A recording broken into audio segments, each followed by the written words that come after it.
pagi ini ada sebuah pelajaran yang saya mau bagikan kepada Bapak Ibu yang cukup penting dan sangat penting, tapi kadang-kadang kita lebih fokus kepada bagaimana saya diberkati, bagaimana saya disembuhkan, bagaimana saya mengalami mujizat. Padahal mujizat terbesar dalam hidup kita apa, saudara? Kita menemukan destiny Tuhan. Jadi ketika Tuhan menaruh kita di muka bumi, kadang-kadang kita tuh berjalan ikut maunya kita aja. Yang penting saya sehat, yang penting saya punya uang, yang penting saya diberkati, saya bisa dapat jodoh dan sebagainya. Tanpa kita sadari bahwa kita belum menemukan apa yang menjadi tujuan Tuhan dalam kehidupan kita. Karena Tuhan menciptakan kita itu dengan sebuah tujuan, bukan asal. Yang penting lu hidup, bernapas di sana, udah setelah itu kembali kepadaku meninggal gitu. Enggak. Hidup kita itu harus punya sebuah tujuan. Dan saya yakin Tuhan kita menciptakan kita dengan sebuah tujuan. Itu yang sebut destiny, ya Bapak Ibu ya, tujuan Tuhan. Nah, apa tujuan Tuhan yang paling utama ketika dia menciptakan manusia pertama di Taman Eden? Ketika dia menciptakan Adam dan Hawa, maka tujuannya adalah Adam dan Hawa ini membawa gambar Tuhan di muka bumi. Dan gambar Tuhan itu bukan foto, bukan sesuatu yang tampak, bukan seperti begitu. Tetapi nilai Tuhan, kehidupan Tuhan, karakter Tuhan, ya, yang harus kita bawa, gambar atau cara Tuhan bagaimana hidup, dan itu yang harus kita hidupi. Tetapi kemudian ketika manusia jatuh ke dalam dosa, maka Alkitab berkata gambar itu rusak, ya. Manusia kehilangan gambar Tuhan. Dosa merusak gambar Tuhan. Dosa membuat pemberontakan. Dosa menjadi pemisah, menjadi jurang yang memisahkan antara manusia dan Tuhan. Sehingga akhirnya kita hidup dalam sakit penyakit, kita hidup dalam masalah pergumulan ekonomi, kekurangan, kemiskinan, dan berbagai pergumulan hidup. Itu adalah akibat daripada dosa. Tapi Tuhan kita adalah Tuhan yang maha baik. Katakan amin. Amin Bapak Ibu. Tuhan kita adalah Tuhan yang sangat pengasih. Terbukti apa? Terbukti dia berinisiatif. Manusia tahu dia nggak bisa hidup tanpa Tuhan. Ini pelajaran tentang keselamatan. Lalu dia pakai segala cara. Dia pakai agama. Agama itu usaha manusia untuk mencari Tuhan. Dan apakah berhasil? No. Nggak berhasil. Manusia pakai amal, manusia pakai perbuatan baik, tapi semuanya cancel, semuanya gagal, semuanya fail, saudara. Tetapi ketika Tuhan yang berinisiatif melalui Yesus Kristus yang datang ke muka bumi, maka jembatan itu terseberangi. Salib menjembatani manusia dengan Tuhan dan manusia dengan sesama. Sehingga kita bisa menikmati damai di muka bumi. Amin.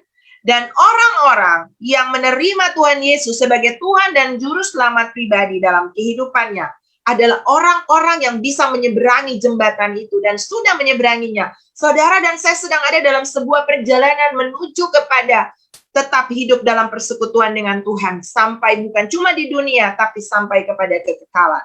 Dan bersyukurlah untuk itu, kalau hari ini kita bisa bersekutu dengan Tuhan, itu karena sebuah jembatan salib. Haleluya. Dan kalau kita bilang bahwa kita sudah ada di jembatan salib itu, apa buktinya? Harus ada sebuah bukti bahwa kita benar-benar ada bersama dengan Tuhan. Bahwa benar-benar kita sudah memulihkan gambar Tuhan yang pulih di dalam kita. Ya, apa buktinya? Buktinya adalah kita harus hidup sama seperti Kristus hidup. Haleluya. Ada banyak orang Kristen, saudara tahu nggak Kristen itu artinya apa? Christ in you, Christ in me. Yesus di dalam saudara, Yesus di dalam saya. Tapi Yesus yang ada di dalam kita, itu harus terbukti melalui gaya hidup kita, lifestyle kita, buah-buah yang kita hasilkan. Sebab itu pagi ini saya mau berbicara tentang menjadi peniru Tuhan atau menjadi penurut Tuhan. Kita lihat bersama di dalam Efesus pasalnya yang kelima, ayatnya yang pertama. Dikatakan di sana, sebab itu, jadilah penurut-penurut Allah sama seperti anak-anak yang kekasih. Ini khotbah saya yakin Pastor Luther sudah sering berbicara, menyampaikan ini. Dan ini juga kemarin waktu Pastor Luther mengirim voice note di grup Speak the Word yang baru, dan saya terinspirasi bahwa wow, ini sesuatu yang sangat penting untuk kita ketahui dan kita pelajari lagi. Dan menurut bahasa Yunani, Kata meniru atau penurut itu di situ adalah mimetes, ya. Mimetes itu artinya menjadi peniru atau menjadi pengikut, ya. Contohnya peniru dan pengikut itu seperti apa, saudara? Misalnya, kalau kita peniru itu seperti kita sedang ada di depan cermin, ya kan? Dan ketika gaya kita misalnya kita senyum, maka gambar yang ada di sana senyum. Ketika kita marah, gambar yang ada di sana juga marah, ya enggak?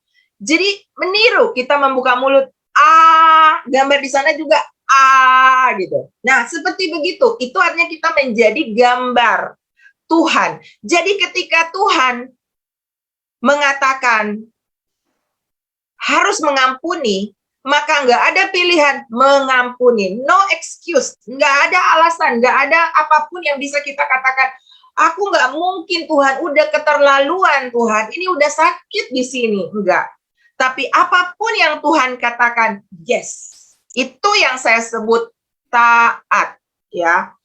Ada beberapa ciri daripada orang-orang yang melakukan. Seperti yang Tuhan Yesus katakan, apa yang Bapa lakukan, itu yang aku lakukan. Apa yang Bapa katakan, itu yang aku katakan. Dan apa yang Bapa suruhkan, itu yang aku lakukan. Itu bagian daripada sifat Yesus yang harus saudara dan saya ikuti. Bahkan Yesus menunjukkan ketaatannya nggak main-main, saudara. Yesus taat sampai mati. Kita taatnya berapa sih? Kadang-kadang ketika kita melakukan sesuatu, kita melayani misalnya, dan kadang-kadang kita mungkin merasa waktu kita habis, kita sepertinya banyak harus ada di gereja, kita sepertinya ini, itu, terus disuruh misalnya. Kadang-kadang kita mengeluh dalam hati, capek nih, emang nggak mikir gue juga manusia, gue juga capek ya, misalnya seperti begitu. Kadang-kadang kita akhirnya baru yang taat-taat begitu aja, kita udah banyak komplain. Bagaimana kalau kita seperti Yesus, taat sampai mati, mati di kayu salib, seperti seorang penjahat. Filipi 2 ayat 5, saya baca bagi Bapak Ibu.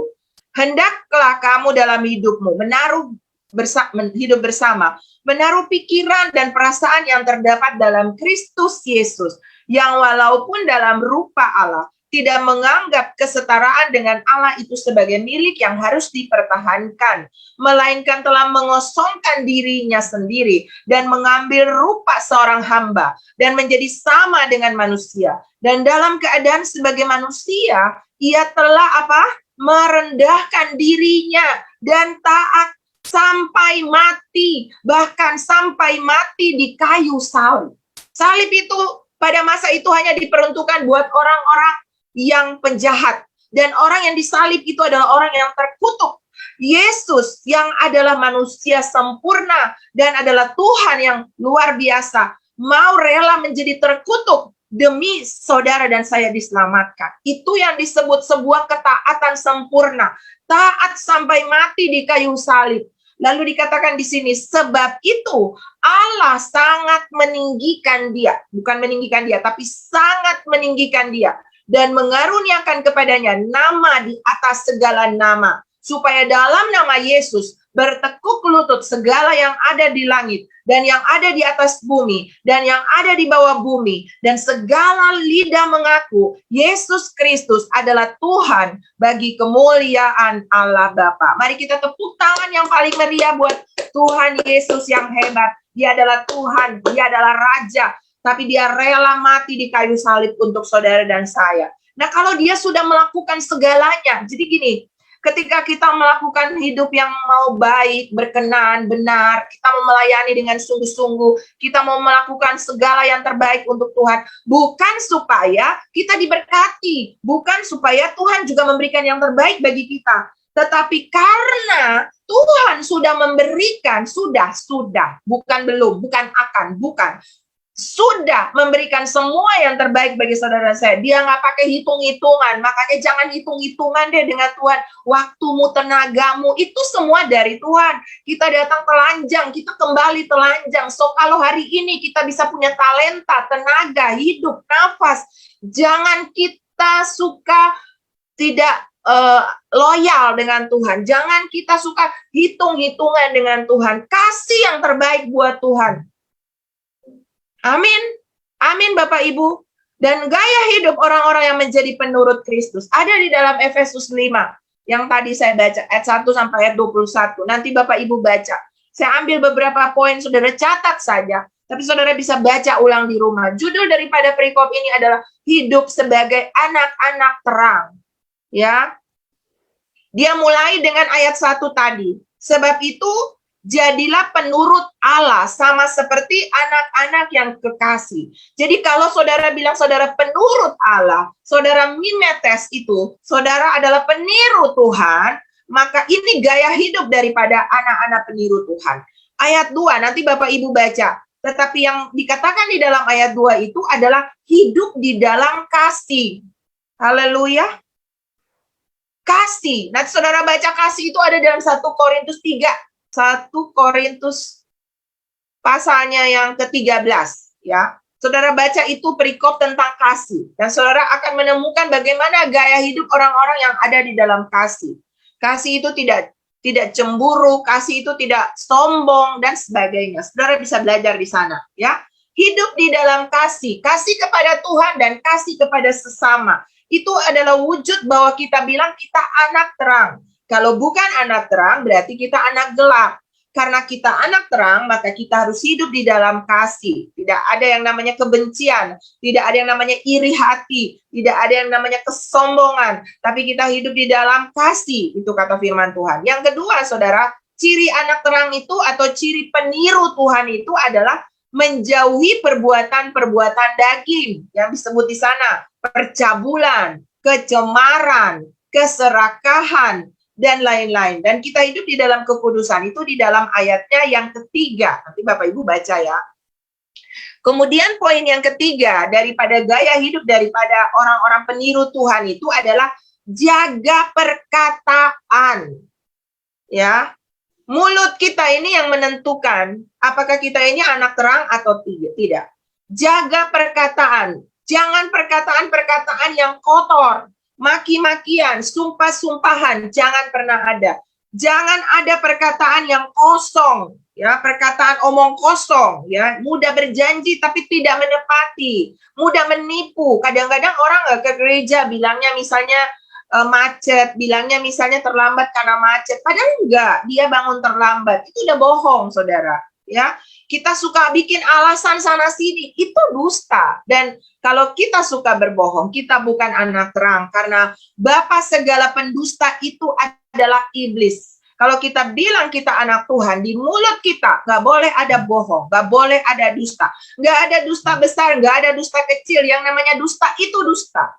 Ketika kita tidak melakukan sesuatu dan kita kasih alasan, ya lupa, padahal enggak, kita yang enggak taat, maka itu adalah sebuah dusta. Jaga perkataan. Jangan perkataan yang kosong, yang sembrono. Ya, sembrono itu ngawur, ngomongnya ngawur. Ya, saudara, suka gosip, suka fitnah. Nah, itu yang nggak boleh ada di dalam mulut kita.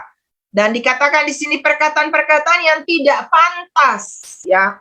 Tetapi Alkitab berkata di dalam ayatnya yang keempat, nanti Bapak Ibu baca, harus ada perkataan yang mengucap syukur senantiasa. Mengucap syukur selalu. Ya, dalam hal apapun juga. Latih dirimu untuk tetap mengucap syukur. Saya berlatih, saudara. Saya lihat suami saya, dan saya juga berlatih bagaimana caranya mengucap syukur. Kadang-kadang lelah, kadang-kadang kita juga ada kekurangan, kadang-kadang mantel juga dengan sikap-sikap orang. Tapi terima kasih Tuhan, mengucap syukur Tuhan. Mengucap syukur Tuhan, lihat suami, lihat istri, lihat anak, lihat teman, lihat orang-orang di sekeliling kita, bawahan kita, siapapun.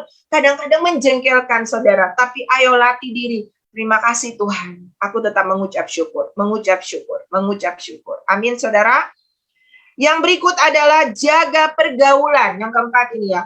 Jaga pergaulan, itu ada di dalam ayatnya yang ke-6 dan ayatnya yang ke-7. Jaga pergaulan, ya, supaya tidak mudah disesatkan. Alkitab berkata pergaulan yang buruk merusak kebiasaan yang baik. Saudara, kita boleh berteman dengan banyak orang, tapi seleksi input yang dapat saudara terima. Lihat hidupnya. Kalau orang nasihatin saudara melakukan sesuatu dan hidup orang itu nggak benar, jangan diikutin. Itu nggak benar, ya. Itu penyesatan. Jadi dari buahnya lah kita akan mengenal mereka. Sebab itu saudara bisa berteman dengan siapa saja, wajib.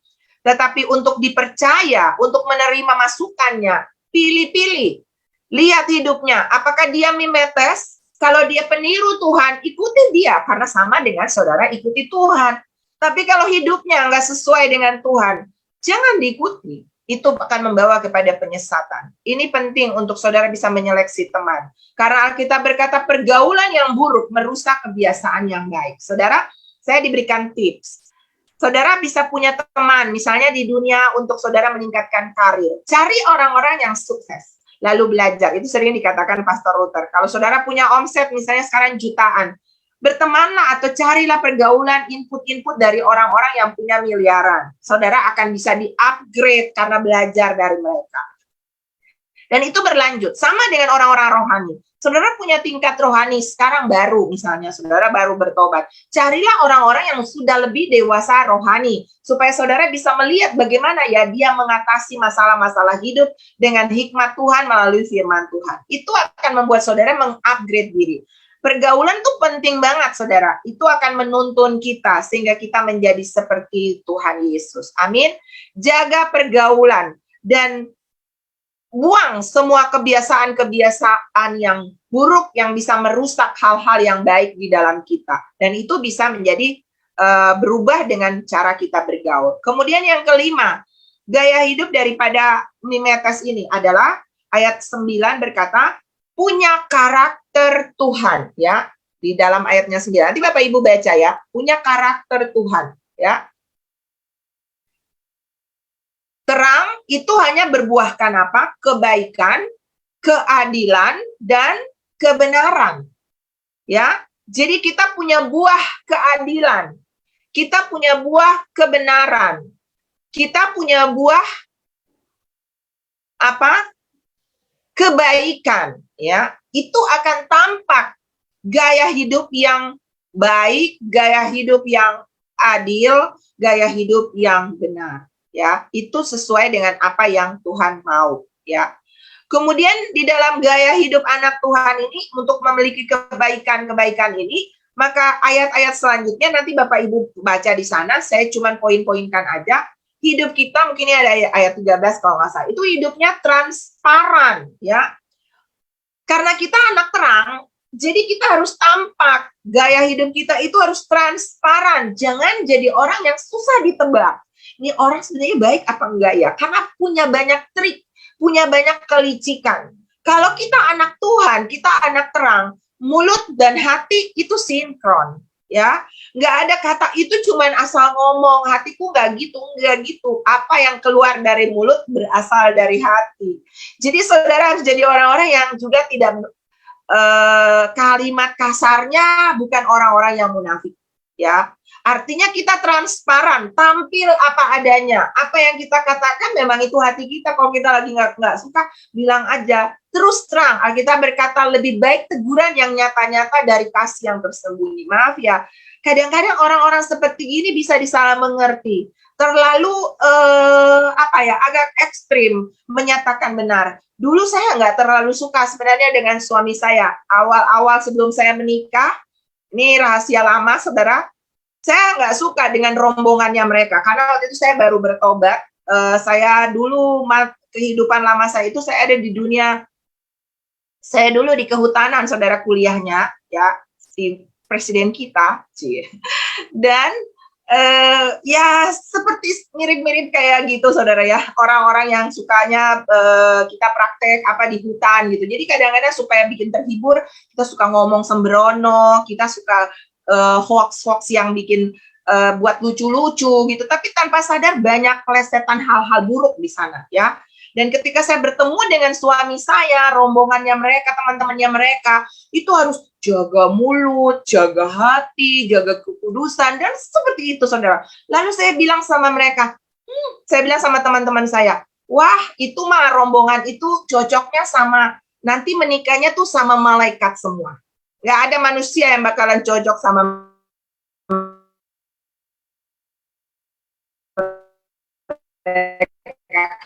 karena terlalu sok rohnya cocoknya sama penghulu malaikat. Dan ternyata sayalah penghulu malaikat. Jadi, jadi saudara, kadang-kadang orang-orang yang terlalu ekstrim gitu ya, kalau ngomong nggak boleh sembarangan, ketika kita menasihati orang, kita menegur orang.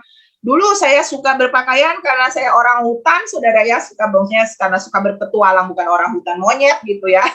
Suka berpetualang, jadi ya saya berpakaian ya seperti harus celana-celana yang ketat gitu. Nah, kadang-kadang saya ke gereja pun tanpa sadar saya berbusana rok mini. Nah, jarang ada orang yang berani menegur saya. Suami saya ini awal mula akhirnya saya jadi perhatikan. Ini cowok keren juga ya, berani menyatakan yang salah. Dia suka berani ngomong. Dia tegur saya, pakai rok tuh jangan terlalu pendek, kurang bagus gitu katanya. Saya sempat dalam hati, ini cowok iseng ya, kepo gitu ya, maksudnya usil gitu ya, ngurusin yang kayak gitu. Tapi pulangnya saya kepikiran, saya berpikir, wah tuh cowok tulus berarti ya, dia nggak niat untuk melakukan hal yang buruk ternyata ya. Nah, awalnya nggak suka, tapi lama-lama ya jadi suka juga gitu kan saudara ya, karena apa? Karena berpikir bahwa di balik teguran-teguran yang nggak orang kebanyakan orang suka, di situ ada kasih. Makanya kita berkata lebih baik teguran yang nyata-nyata daripada kasih yang tersembunyi. Seorang sahabat itu berani menegur kesalahan, tapi seorang lawan itu menjilat dengan luar biasa. Jadi saudara juga kalau ketemu orang yang muji-muji terus, hanya mengatakan hal-hal yang baik tentang saudara, mikir deh, belum tentu dia sahabat yang baik. Karena sahabat yang baik itu dia harus berani mengatakan blind spotnya kita. Kamu jangan begitu, kurang bagus kamu begitu. Itu good friend, ya. Itu sahabat yang baik. Saya sangat menganjurkan saudara cari teman-teman yang bisa menasihatimu. Jangan hanya memuji-mujimu, karena bahaya buat saudara. Saudara akan mudah tersesat, ya. Pergaulanmu dijaga, saudara. Ya, jadi jadilah orang yang transparan. Kemudian apalagi ciri daripada orang-orang yang ini, itu tidak boleh jadi orang, nanti Bapak Ibu baca, jangan jadi orang bebal. Orang bebal itu apa sih? Orang bebal itu dibilang kali ini salah, dibilangin nggak tobat, bikin lagi. Seperti dia bahkan dia lebih rendah, lebih bodoh dari keledai. Keledai aja nggak jatuh di tempat yang sama, ya. Apalagi manusia, saudara yang punya image-nya Tuhan, ya. Jadi udah tahu di situ kelemahan, jangan lagi pergi ke area situ, jangan nanti jatuh lagi, minta ampun lagi, lalu dibilang Tuhan kan maha mengampuni. Iya, tapi jangan main-main dengan kasih karunia Tuhan, karena kita tidak pernah tahu kapan kesempatan itu berakhir. Kalau tahu itu kelemahanmu, kalau kau misalnya punya kelemahan lama, itu misalnya suka nonton film-film yang misalnya nggak bagus, jangan mulai buka-buka untuk cari-cari channel yang seperti begitu. Kalau tahu pergaulanmu itu dulu, suka berteman dengan orang-orang narkoba, jangan lagi pergi ke area sana. Jauhi, Alkitab berkata, jauhilah mereka itu. Kalau saudara baca 2 Timotius 3, keadaan manusia pada akhir zaman, Alkitab menggarisbawahi di bagian ayat paling terakhir, karena di situ 2 Timotius 3 itu berkata tentang orang-orang pada hari terakhir itu akan sombong, pembual, tidak tahu tidak mempedulikan agama, garang. Tolong tunjukkan 2 Timotius 3. Ya, ini ya. Pemfitnah, memberontak terhadap orang tua, tidak tahu berterima kasih. Terus lanjut. Dan ayatnya yang paling terakhir, di sana dia ini garang, menjelekkan orang, tidak dapat mengasihi, dan ayatnya yang paling terakhir, kalau saudara baca di sana, Alkitab menyuruh kita, ayat firmannya tadi, ya, lanjut, ayatnya 2 Timotius 3 berapa itu yang paling terakhir, ya, secara lahir ya, secara mata begini, mereka menjalankan ibadah mereka. Jadi mereka datang ke gereja, mereka ikut Zoom, mereka ikut ibadah-ibadah yang di mana-mana, ya jalankan ibadah sepertinya. Puasa juga mungkin. Tapi pada hakikatnya, Alkitab bilang ini, mereka memungkiri kekuatan. Ibadah itu punya kekuatan. Kekuatan yang paling utama bukan nyembuhin, Bapak Ibu. Kekuatan paling utama itu merubah hidup kita. Jadi kalau kita rajin beribadah, tapi hidup kita nggak berubah-berubah, berarti kita nggak dapat tuh kekuatan ibadah. Karena kekuatan ibadah pasti merubah hidup saudara. Saudara yang dulu pemarah bisa jadi orang yang peramah. Saudara yang dulu nggak sabar bisa jadi sabar. Saudara orang yang pelit bisa jadi murah hati. Itu kekuatan ibadah. Dan Alkitab bilang, orang-orang yang seperti 2 Timotius 3 tadi, manusia pada akhir zaman, lihat kalimatnya, apa di situ ditulis? Jauhilah mereka itu. Kita nggak disuruh rubah mereka, saudara. Doain mereka oke, nasihatin mereka oke. Tapi kalau mereka nggak berubah, jauhi. Ini penting, kenapa? Untuk pertumbuhan rohani kita. Kalau menghadap Tuhan, nggak bisa bilang, gara-gara temanku sih Tuhan, gara-gara mama, gara-gara papa. Enggak. Kita sendiri dengan Tuhan. So, kita yang harus jaga atmosfer rohani kita. Kita yang harus jaga tingkatan rohani kita bersama dengan Tuhan. Ya, amin Bapak Ibu. Jangan bebal, tetapi bijaksana. Ya, kita kembali kepada Efesus 5 tadi ya. Baca nanti ayat 10 sampai selesai itu, saudara. Dikatakan di sini, jangan bebal, tetapi bijaksana. Bijaksana dalam apa? Bijaksana dalam menggunakan waktu-waktu yang ada. Karena hari-hari ini adalah jahat. Kembali ke Efesus 5 multimedia. Hari-hari ini jahat, saudara, ya. Sebab itu kita harus jadi orang-orang yang bijaksana. Kalau nggak bijaksana, bijak sini, ya. Ikut bijaknya kita, bukan bijaknya Tuhan, ya. Kemudian kita harus jadi orang yang penuh dengan roh. Ciri penuh dengan roh itu adalah mulut kita penuh dengan mazmur, puji-pujian, dan nyanyian rohani. Amin.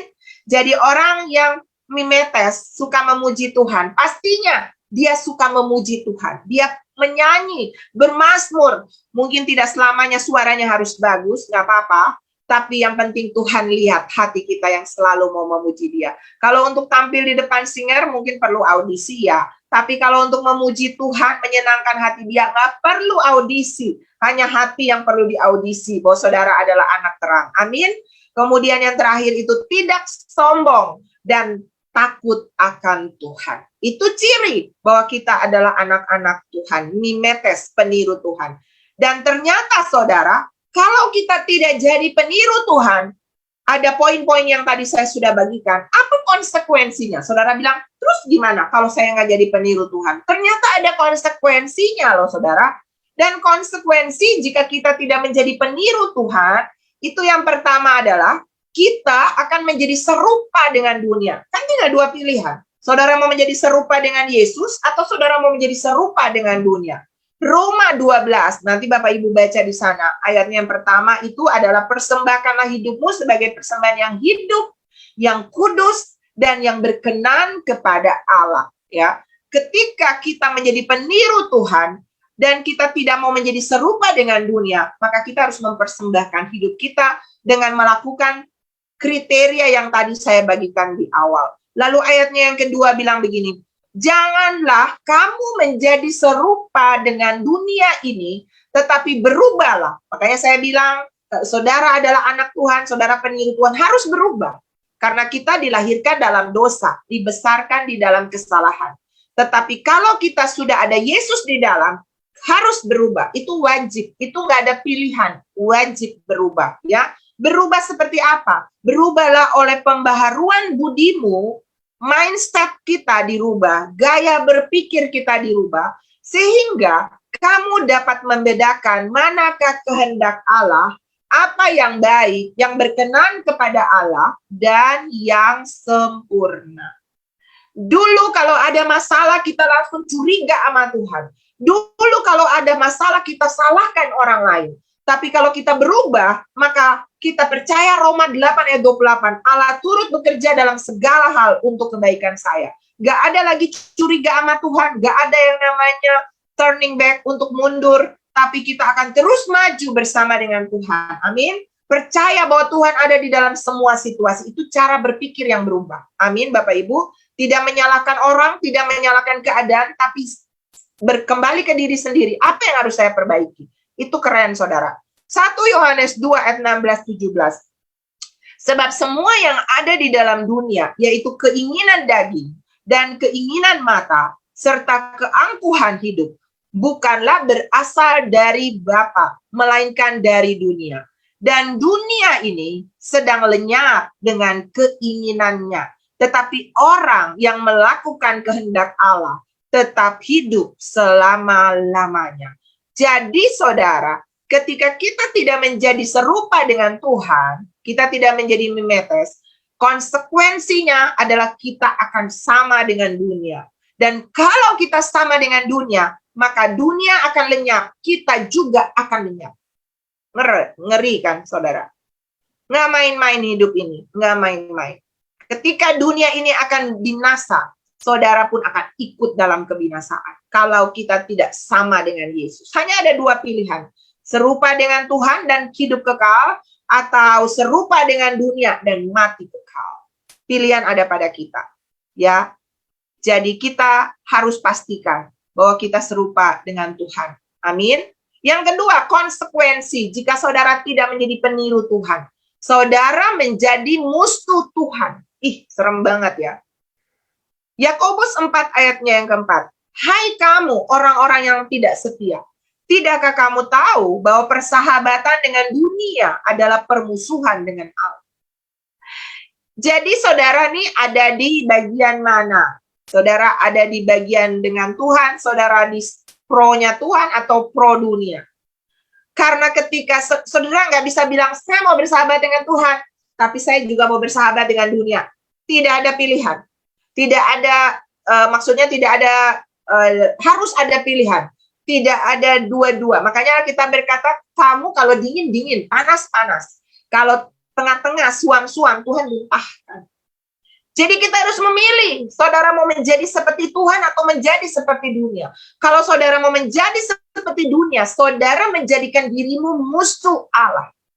Bisa bayangkan kita menjadi musuh Allah, sedangkan hidup kita ini bergantung sama Tuhan. Hidup ini punya Tuhan. Berarti kita nggak bisa apa-apa kan kalau jadi musuh Tuhan. Iya kan, Bapak Ibu? Kita menjadikan diri kita musuh Allah. Jadi bukan Tuhan yang memusuhi kita, tapi kita sendiri yang menjadikan diri kita musuhnya Tuhan. Dan bagaimana kita mau berdoa ya kalau kita sakit? Musuh, bagaimana mau dengar? Bagaimana ya mau minta tolong kalau kita lagi dalam kesulitan? Musuh, bagaimana bisa menolong? Ya, seperti itu kira-kira. Tetapi saya percaya Tuhan kita adalah Tuhan yang baik. Amin. Masih ada kesempatan. Ayo bersahabat dengan Tuhan. Dengan cara menjadi musuh dunia. Tidak menjadi, bukan musuh dunia berarti lalu saudara musuhi orang-orang yang ada di dunia, saudara memusuhi. Bukan, ini tentang sistem. Jadi bumi itu global yang saudara dan saya tinggali ini ya, yang ada tumbuhan, hewan, dan segalanya. Tapi dunia itu sistem. Sistem yang ada di bumi. Dunia itu adalah berisi, sistemnya tuh berisi hal-hal kedagingan. Ya, keinginan mata, keinginan daging, keangkuhan hidup, itu sistem dunia. Itu hawa nafsu, percabulan, keserakahan, iri hati, itu sistem dunia. Saling membenci, saling bertengkar, itu sistem dunia. Tidak bisa mengampuni, penuh kepahitan, fitnah, gosip, dendam, itu sistem dunia. Nepotisme, tipu sana, tipu sini, itu sistem dunia. Nah, itu yang harus kita tidak boleh bersahabat dengan itu. Tetapi menjaga alam, menjaga bumi ini supaya tetap tidak menjadi erosi banjir, menjaga bumi ini supaya tidak jadi penebangan liar, dan akhirnya ekosistemnya tetap terjamin, itu tanggung jawab kita. Itu tanggung jawab kita sebagai anak terang untuk merawat bumi ini, tidak membuang sampah sembarangan. Itu tanggung jawab kita sebagai anak terang. Itu tanda kita mengasihi Tuhan, mengasihi bumi, tapi tidak mengasihi sistem dunia. Itu yang saya maksudkan. Ya, yang di dalamnya ada berbagai kejahatan itu tadi. Amin, Bapak Ibu bisa mengerti maksudnya ya di sini. Bukan bumi dan dunia itu berbeda. Bumi itu yang kita tinggali, dunia itu sistemnya. Sistem yang jahat itu tadi. Oke, itu yang harus kita musuhi. Kemudian yang ketiga, yang terakhir, saudara, konsekuensinya ketika kita tidak mimetes atau menjadi sama dengan Tuhan, maka kita tidak menerima berkat-berkat Tuhan. Wow, ini sedih banget. Karena Tuhan bilang, Tuhan berjanji di dalam berkat-berkat yang biasa Pastor Luther doakan di dalam berkat ulangan 28 itu tentang berkat Tuhan itu. Apa saudara? berkat di langit, berkat samudra raya, berkat buah dada, buat kandungan, itu diberikan loh kepada kita. Tapi kita akan kehilangan itu. Kita akan kehilangan berkat-berkat itu kalau kita tidak menetes. Mazmur 23 itu adalah berkat yang akan kita terima jika dia menjadi gembala yang baik. Amin. Dia akan membawa kita ke padang yang berumput hijau. Dia akan menuntun kita ke air yang tenang. Dia akan menyegarkan jiwa kita. Kalau apa? Kalau dia jadi gembala kita. Kalau dia akan membaringkan kita di tempat yang menenangkan. Dia akan menuntun kita, menyediakan hidangan di hadapan lawan. Dia akan menjadi pembela bagi kita. Bahkan kalau kita jadi dombanya, kita sakit, dia gendong kita, saudara. Wow, keren banget. Tetapi kalau kita nggak jadikan Tuhan gembala, bahkan jadikan dia musuh, kita kehilangan janjinya sebagai gembala. Wow, itu menyedihkan banget. Menyedihkan banget, saudara. Lalu, Mazmur 91. Ini janji-janji Tuhan. Yang kalau saudara nggak memetes, saudara nggak dapat. Ya. Mazmur 91. Kalimat ini dimulai dengan kata ini. Mazmur 91. Saudara mau mengalami yang namanya aman di dalam perlindungan Tuhan. Ini ayat waktu pandemi. Itu kan dipasang di pelang-pelang. Di Jakarta ini termasuk ya dipasang. Ya. Orang yang duduk di dalam naungan yang maha kuasa. Ya. Orang di dalam yang duduk dalam pelindungan yang maha tinggi. Bermalam dalam naungan yang maha kuasa. Kalau saudara baca ayat selanjutnya. Walau 1000 rebah di sisi kiri, 10.000 di sisi kanan, dan sebagainya, Tuhan akan menjaga kita, keluar masuk kita, Tuhan akan lindungi, ya. Tuhan akan menjauhkan sampar. Ini dipasang di mana-mana. Tapi orang nggak memperhatikan ayatnya yang pertama, duduk dalam lindungan yang maha tinggi, bermalam dalam naungan yang maha kuasa. Itu mengandung makna, bukan cuma kita datang terus jadikan Tuhan UGD, minta-minta tolong ketika kita ada dalam masalah, memperalat Tuhan ketika kita butuh Tuhan, begitu udah baik, bye-bye Tuhan. Bukan, saudara. Yang Tuhan mau adalah kita itu orang-orang yang duduk dalam lindungan, duduk.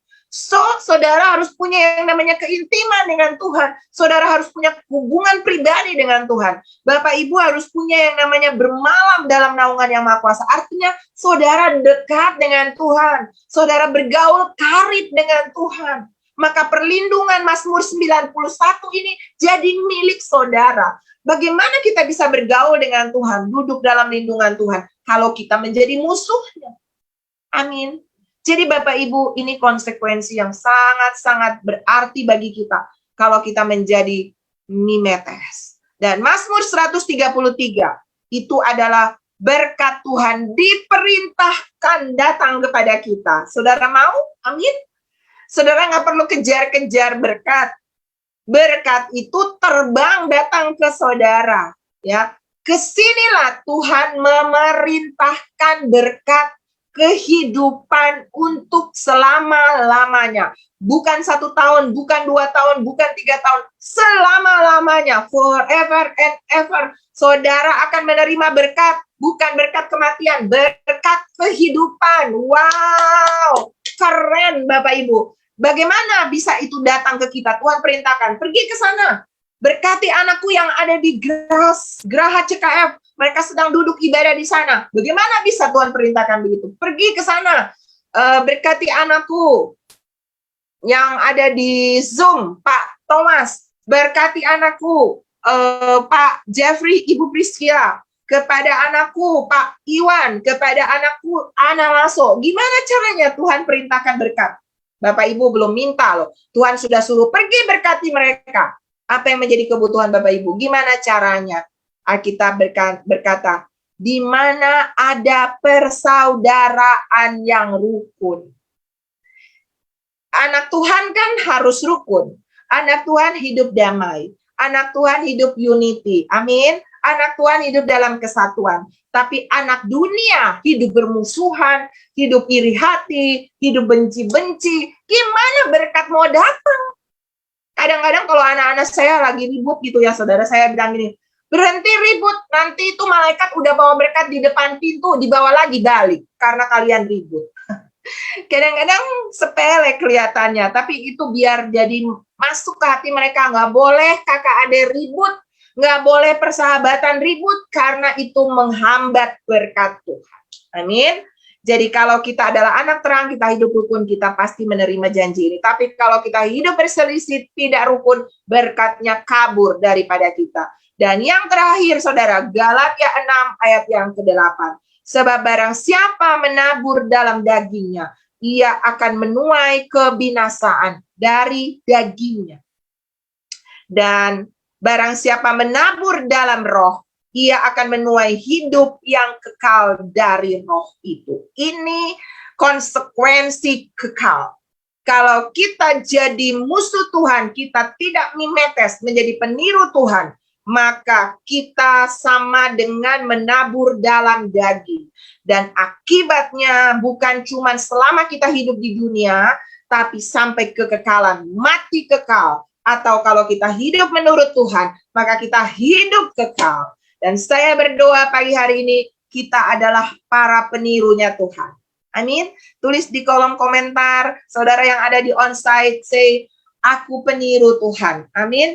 Aku mimetes, aku mimetos, ya orang yang meniru Tuhan. Saya peniru Tuhan, saya pengikut Tuhan, saya murid Tuhan, saya anak terang, saya hidup seperti Tuhan Yesus. Gambar saya adalah gambar Tuhan. Amin. Maka semua berkat-berkat ini, baik Mazmur 23, Mazmur 91, Mazmur 133, bahkan semua berkat yang ada di dalam Alkitab, janji-janji Tuhan, itu datang kepada saudara tanpa saudara kejar-kejar. Tuhan yang perintahkan datang dalam hidup saudara. Tuhan Yesus memberkati Bapak Ibu. Saya serahkan kepada Pastor Luther. Puji Tuhan, Bapak Ibu diberkati Tuhan. Pagi hari ini, praise God. Kita dipanggil Tuhan itu dengan tujuan, Bapak Ibu. Dan saya percaya bahwa saya suka nonton film kungfu. Jadi kalau pelatih, gurunya itu ketemu muridnya, maka diajarkan.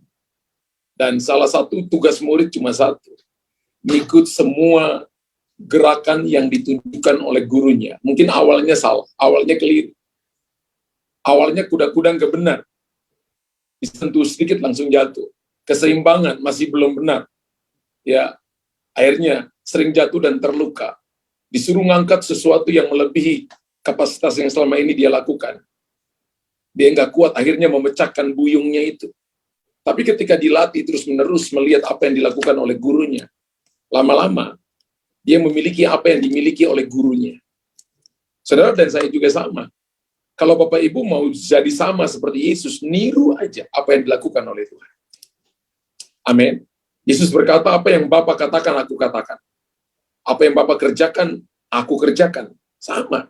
Yesus nggak lakukan segala sesuatu dari dirinya sendiri. Makanya berkali-kali dia berkata, aku tidak melakukannya dari diriku sendiri.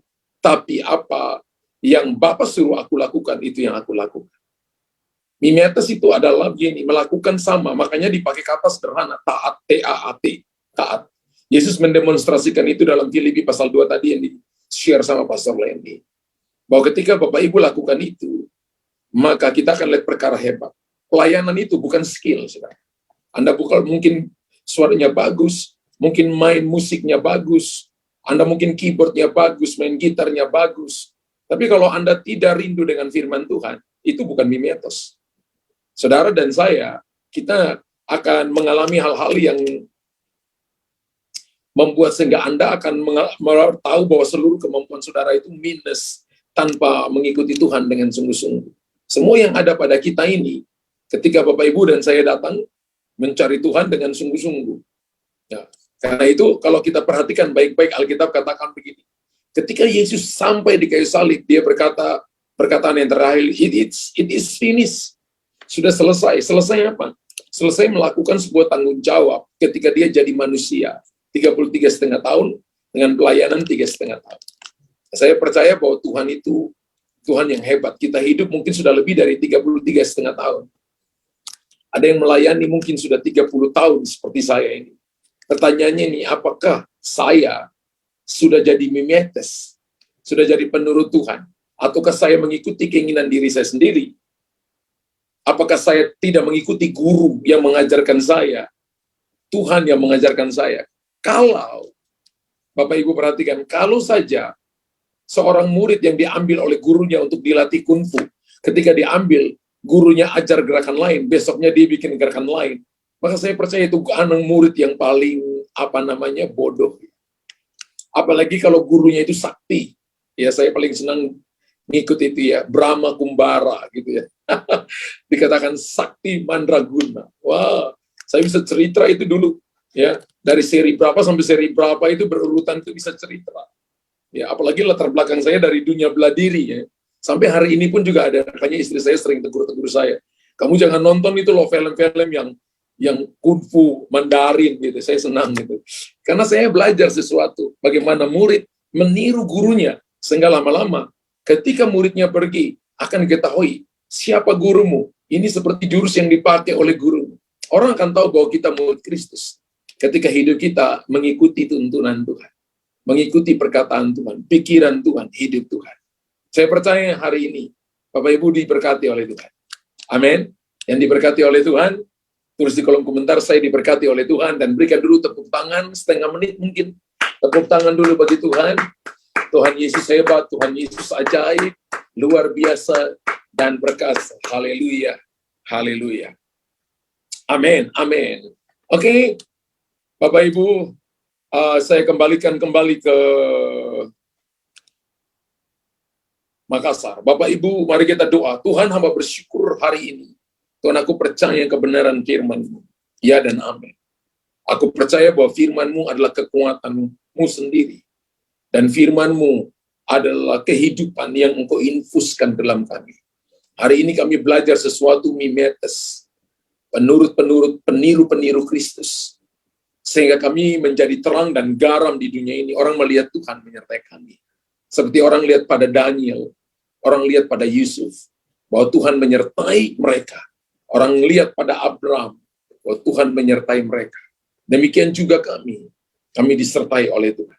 Kalau kami hari ini mengikuti Tuhan, dan kami hanya memperalat Tuhan untuk tujuan kami, ampuni kami. Kalau kami melayani Tuhan hanya main-main, hanya untuk cari main bangun panggung, dan tidak bangun mesbah, ampuni kami. Kalau kami hanya datang, dan kami tidak mendengarkan kebenaran firman-Mu yang akan menjadi guidance bagi kami, tuntunan bagi kami. Ampuni kami. Dan hari ini, bila kami terima sesuatu, untuk kami mengikuti Tuhan, semua yang diperintahkan Tuhan kepada kami, itu adalah kehidupan yang harus kami lakukan. Dan ketika kami melakukannya, kami akan melihat terobosan besar, perkara besar, anugerah yang luar biasa, Tuhan nyatakan bagi kami. Hamba berdoa hari ini, dalam nama Yesus berkati umat-Mu, kehidupan Tuhan berikan kepada mereka. Yang sakit Engkau sembuhkan mereka. Yang punya problem dalam keluarga, ada jalan keluar. Yang punya problem dalam keuangan, Tuhan tolong mereka. Yang punya problem, mereka yang sedang problem dengan rumahnya, mungkin sedang diusir keluar dari rumahnya, Tuhan telah menyiapkan tempat tinggal yang terbaik bagi mereka. Ini adalah waktu bukan kehancuran, tapi waktu promosi. Mereka sedang bergumul dengan suaminya kembali. Bergumul dengan istrinya kembali pulang ke rumah. Bergumul dengan anak-anaknya. Aku panggil anak-anaknya kembali pulang. Sehingga keluarga ini dipersatukan kembali. Mereka sedang bergumul dalam bisnis mereka. Mungkin uang mereka diambil oleh rekan bisnis yang lain. Mereka mengalami jalan-jalan yang tertutup. Jalan-jalan yang tidak ada jalan keluarnya. Tuhan adalah jaminan. Dan Tuhan adalah jalan bagi mereka. Mereka yang harusnya dipromosi. Orang lain yang dipromosi. Hamba berdoa biarlah mereka sabar. Menanti-nantikan Tuhan. Kami percaya bahwa janji Tuhan ya dan amin. Pertolongan Tuhan pasti dalam hidup mereka. Kekuatan Tuhan berikan kepada mereka.